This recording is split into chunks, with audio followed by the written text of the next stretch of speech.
మీ యందున్న క్రీస్తు మహిమ నిరీక్షణయైనాడు. కొలస్సీలకు వ్రాసిన పత్రిక 1వ అధ్యాయము 27వ వచనము. ఈ వాక్యం యొక్క 2 ముఖ్యమైన అంశాలను పరిశీలిద్దాం. 1, మన యందున్న క్రీస్తు. క్రీస్తు మనలో ఉన్నాడని నమ్మడం చాలా ముఖ్యం.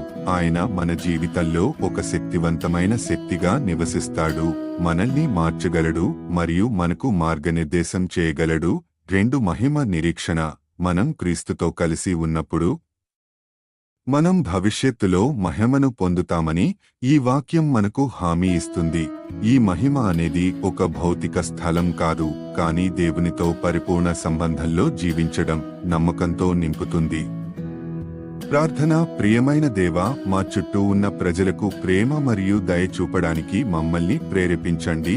యేసుక్రీస్తు నామంలో మేము ప్రార్థిస్తున్నాము. ఆమెన్.